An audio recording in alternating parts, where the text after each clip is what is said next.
हूं सादी और आप लोग देख रहे हैं टीवी लंदन में सादिया सादात। नाजरीन, आज बहुत ही अहम खबरें हैं मेरे पास आपके लिए और कुछ बताऊंगी आपको। जो इलेक्शन कमीशन से जो इस्तीफों का उन्होंने मुतालबा किया है पीटीआई हुकूमत ने, उसके पीछे क्या अहम राज हैं, वो राज मैं आपको आज बताऊंगी इस वीडियो में।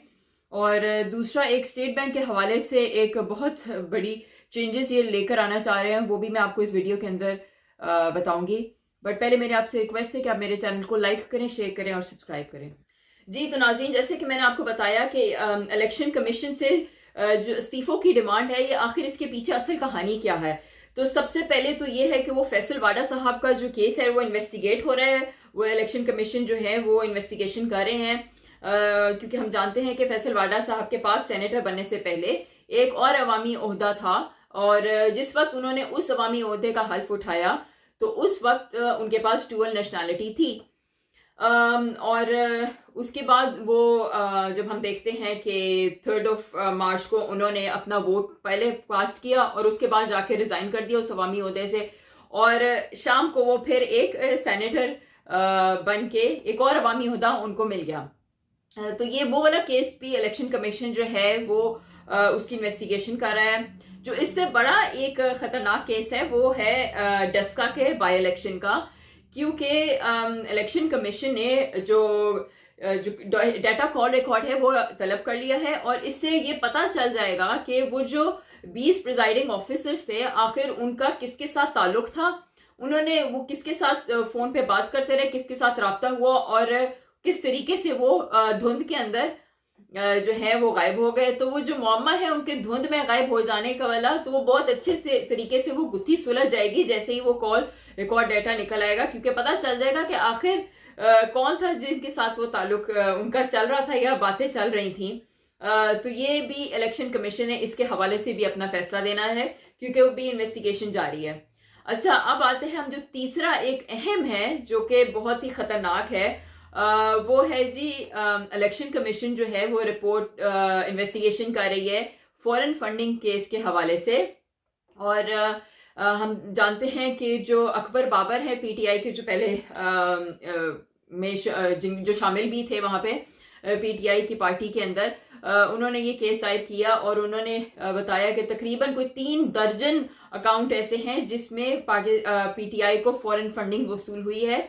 और पार्टी एक्ट की 2002 के मुताबिक 202 के मुताबिक जो है, अगर किसी पार्टी या तंजीम को ऐसे पैसे मिल रहे हो, फॉरेन फंडिंग आ रही हो, तो वो हमेशा के लिए उस पार्टी को बैन हो सकती है, मतलब बैन किया जा सकता है।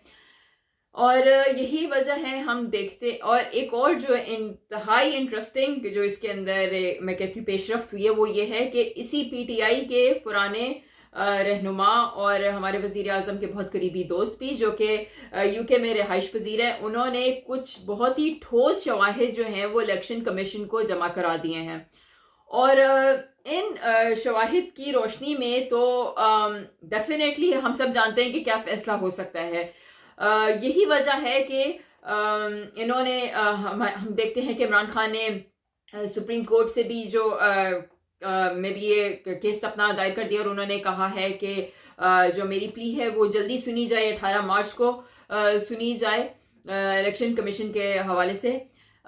तो देखते हैं कि अब क्या होता है, क्योंकि अगर इलेक्शन कमीशन ने इसके बारे में फैसला दे दिया तो वो आई थिंक शायद पीटीआई को नामंजूर होगा या पीटीआई के मुतवक्को नहीं होंगे वो रिजल्ट्स। तो इसी वजह से उनको बहुत जल्दी है कि उन्होंने ये कहानी बना दी कि जी ये जानिबदार हैं और इसलिए हम इनसे खुश नहीं हैं, और हम चाहते हैं कि ये इलेक्शन कमीशन और पूरी कमेटी जो है इनकी वो इस्तीफे दे। हालांकि ये जो कमेटी है या ये जो इलेक्शन कमीशन, ये सब पीटीआई की ने ही इस पे अपनी हामी भरी थी पास्ट के अंदर जब ये सिलेक्शन हो रही थी। बट खैर बहरहाल अभी क्योंकि ये नताइज आने शुरू हो जाएंगे इन चीज़ों के, तो और वो उनको शायद नागुज़ीर गुजरे, तो इसलिए उन्होंने कहा कि पहले इनको तो फारिग किए जाए। तो अब देखते हैं कि होता क्या है। ये बहुत ही इंटरेस्टिंग और दिलचस्प सिचुएशन होने जा रही है, क्योंकि जो शवाहिद मिले हैं अब इलेक्शन कमीशन को फॉरेन फंडिंग के हवाले से, वो शायद इनके लिए बहुत ही खतरनाक हैं। अच्छा, अब जो एक और इस्तीफों की ही बात हो रही है, तो हम क्यों ना पीडीएम के भी इस्तीफों की बात कर ले। तो उसमें इत्तलात ये हैं कि मियां मोहम्मद नवाज शरीफ साहब ने अपने जो इस्तीफे हैं वो मौलाना फजलुर रहमान के पास महफूज करा दिए हैं। उन्होंने कहा जी ये हमारे इस्तीफे हैं और जो आप कहेंगे और जिस तरह आप करेंगे हम मतलब पार्टी को, पीडीएम की जो तहरीक है उसको साथ लेके चलने में हम लोग बिल्कुल शामिल हैं। क्योंकि मौलाना फजलुर रहमान साहब का ये कहना था कि लॉन्ग मार्च जो है खुद इफेक्टिव नहीं होगा जब तक कि उसके साथ इस्तीफे भी ना दिए जाएं। तो अब देखते हैं कि क्या होता है, बट फिलहाल जो उनकी एक सियासत के हवाले से अगर हम देखें जो टैक्टिक है वो तो यही है कि वो इस्तीफे और लॉन्ग मार्च दोनों साथ साथ चल रहे हैं। अच्छा, अब जो एक और एक खतरनाक मैं कहूंगी कि जो सिचुएशन है वो पाकिस्तान के लिए, वो स्टेट बैंक के हवाले से जो बिल पास करवाने की कोशिश की जा रही है कि स्टेट बैंक ऑफ पाकिस्तान को ऑटोनमस बॉडी बना दिया जाए। स्टेट बैंक का जो प्राइमरी जो ऑब्जेक्टिव होगा वो होगा पाकिस्तान के अंदर इन्फ्लेशन को खत्म करना भी नहीं बल्कि प्राइस स्टेबिलिटी कहा गया है। जबकि अगर हम यूके में देखते हैं तो जो यहाँ का बैंक ऑफ इंग्लैंड है तो उनके पास एक उन्होंने कहा हुआ है कि जी 2% इन्फ्लेशन रेट है और इतना ही आपने रखना है। तो इस तरीके से वो कहते हैं कि बाकी आपकी मर्जी है बट हमें जो इन्फ्लेशन रेट है वो इतना। पाकिस्तान के अंदर उन्होंने कोई इन्फ्लेशन रेट या कोई बताया नहीं है कि कितना होना चाहिए, बस कहा जी आपने प्राइस स्टेबल करनी है। अच्छा, फिर दूसरा उन्होंने जो कहा है कि जो बहुत ही इंटरेस्टिंग बात है ये कि वो स्टेट बैंक की जो गवर्निंग बॉडी होगी उसको कोई भी एफआईए या कोई भी नैब जो है वो इन्वेस्टिगेट नहीं कर सकती। मतलब वो टोटली कंप्लीटली ऑटोनमस है, उनको कोई हाथ भी नहीं लगा सकता, कोई उनसे पूछ भी नहीं सकता कि उनकी इन पॉलिसीज की वजह क्या है। जबकि अगर हम इंग्लैंड में देखें तो यहाँ पे जो गवर्निंग बॉडी है वो पार्लियामेंट को और पब्लिक को जवाबदेह है कि आखिर उन्होंने ये पॉलिसीज क्यों बनाई और किस लिए। अब अगर हम पाकिस्तान की बात करें तो फिलहाल जो पॉलिसीज पाकिस्तान के अंदर चल रही हैं, जो बनाई जा रही हैं स्टेट बैंक को, वो ये कहा गया है कि ज्यादातर वो होंगी जो आईएमएफ को फायदा देंगी बजाय इसके कि अवाम को दिया जाए। मैंने एक दफा इंटरव्यू किया था इसाकडार साहब को और मैंने पूछा कि क्या आईएमएफ आपके दौर में भी इसी तरह डिक्टेशन देती थी जैसे आज देती है। तो वो कहते हैं वो डिक्टेशन हमेशा देते हैं बट मैं कभी उनकी डिक्टेशन लेता नहीं था, मैं वो फैसला करता था जो मुझे बेहतर लगता था अवाम के लिए।